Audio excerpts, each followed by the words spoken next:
ድንግል ማርያም የፋሲካን በዓል ማክበርን ስታስብ የልጇን መያዝ ሰማች። ልጇ መከራ ወደሚቀበልበት አይሁድ ግፍ ወደሚፈጽሙበት ወደ ኢየሩሳሌም እንዲወስዷት ከሐዋርያት አንዱን ፈለገች። አይሁድን ስለፈሩ ሁሉም ጥለዋት ሸሽተዋል። ከጴጥሮስ ጋር ለመሄድ ጴጥሮስን ፈለገች። እሱስ የካህናት አለቆችን ስለፈራ ልጅሽን አላውቀውም ብሎ ሸሽቶ ተደብቋል አሏት። ዳግመኛ ስለ ወንድሙ ስለ ያዕቆብ ጠየቀች። እሱም ሲይዙት ልብሱን ጥሎ ሸሽቷል አሏት። እንድርያስን ፈለገች።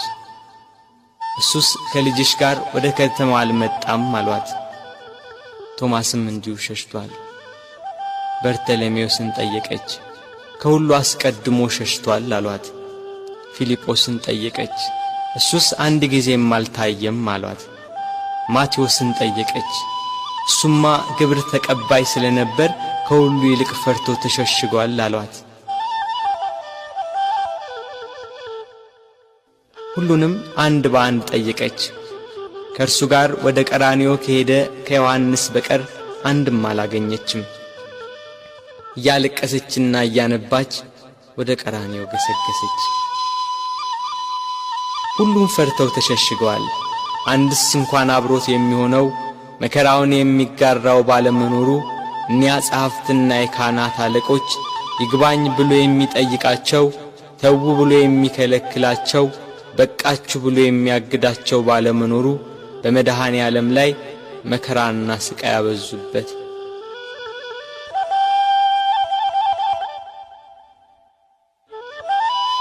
ጲላጦስ እንደ ሕጋቸው ሞት እንዲፈርድበት አደባባይ አቆሙት። ሊቃነ መላእክት በመፍራትና በመንቀጥቀጥ ከፊቱ የሚቆሙለት እርሱን በአደባባይ አቆሙት።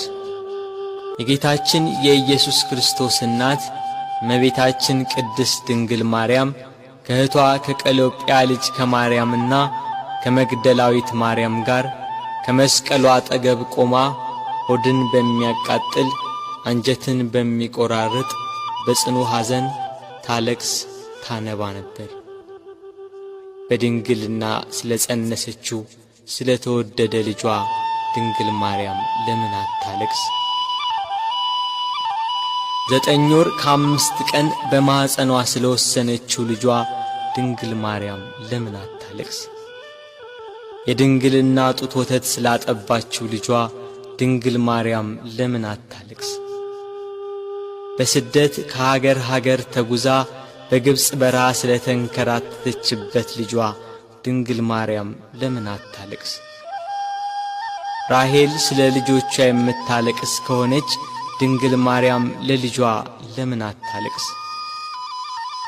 ራሔል ከአንድ ቦታ ወደ አንዷ ይዛቸው ላልተሰደደችው ልጆቿ የምታለቅስ ከሆነ ድንግል ማርያም በስደትና በስቃይ ወደ በረሃ ለተሰደደችው ልጇ ለምን አታለቅስ? መቃብራቸውን ላላየችው ልጆቿ ራሔል የምታለቅስ ከሆነች ድንግል ማርያም የታተመ የልጇን መቃብር እያየች ለምን አታለቅስ? የ12ቱ ነገድ አባት ሽማግሌው ያዕቆብ ስለ ልጁ ስለ ዮሴፍ ያለቀሰው ለቅሶ ዛሬ አዲስ ሆኖ ተገኘ።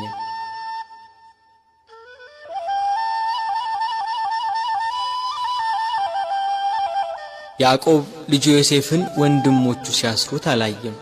ድንግል ማርያም ግን ልጇ በመስቀል ላይ ተቸንክሮ አይተዋለች። ያዕቆብ ዮሴፍን ወንድሞቹ ከጉድጓድ ሲጥሉት አላየም። ድንግል ማርያም ግን በአይሁድ አደባባይ ልጇን ተሰቅሎ አይተዋለች። ያዕቆብ ዮሴፍን ልብሱን ገፈው ሲሸጡት አላየም። ድንግል ግን ይሁዳን ለ30 ብር ሸጠው አይታለች። ያዕቆብ በልጁ ደም ሳይሆን የበግ ደም አይቶን ያለቀሰ። መለኮት የተዋሃደው የክርስቶስ ደም ግን ድንግል በምታለቅስበት ጭንጫ ላይ ፈሰሰ። ስለዚህ አለቀሰች። ስለ ተወደደ ልጇ ለምን አታለቅስ?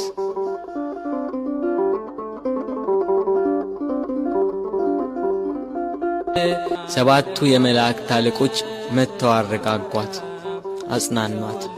እርሷ ግን በመስቀል ላይ ሆኖ የሚሰቃይ ልጇን እያየች ልቅሶ መተውን መጽናናትን እምቢ አለች። አባቷ ዳዊት እሳት በሆነ ፈረስ ተቀምጦ መጥቶ አጽናናት። እርሷ ግን ልቅሶ መተውን አልቻለችም። ከወለደችው ጀምሮ ልጄ እያለች በስጋት የኖረች እናት ያሁኑ የልጇ ነገር ግን የመረረ ሆነባት። ልጇን ፊት ለፊት በመስቀል ላይ እያየች እንዴት ብላ ትታገስ? ምንስ ብላ ትጽናና?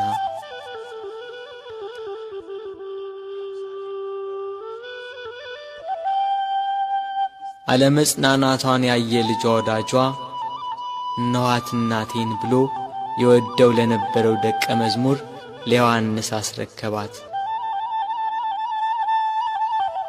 የደሙን መፍሰስ የጎኑን መወጋት የልጇን ሞት ባየች ጊዜ ከሐዘን ብዛት እንዳትሞት ለሚወደው ደቀ መዝሙር ለዮሐንስም ከሐዘን የምታረጋጋ የመዳን ተስፋ የሆነች እናት በመስቀሉ ስር በመገኘቱ እነኋት እናትህ ብሎ የእርሱን እናት ሰጠው። በቀራንዮ ለሚገኙ ሕማምና ሞቱን ለሚዘክሩ ሁላ በዮሐንስ አማካኝነት እናት ተሰጠች።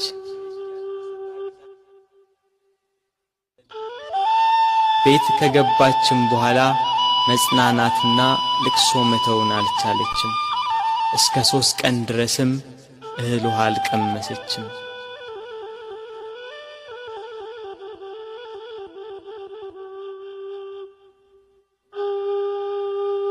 ፀሐይ አናት ላይ ስትደርስ ብርሃኗን ከለከለች። በቀትር ፀሐይ በሚጠነክርበት ሰዓት ኢየሩሳሌምን ጨለማ ወረሳት። ጨረቃም አምላክን በመስቀል ላይ በማየቷ ደም ለበሰች። ከዋክብት ረገፉ። ክርስቶስ በመስቀል ሳለ ትንቢቱ ሁሉ እንደ ተፈጸመ ባየ ጊዜ ተፈጸመ አለ። ነፍሱን ከሥጋው ለየ። አምላክ በሥጋው ሞተ። በነፍሱ የሞተውን አዳምን ለማዳን ክርስቶስ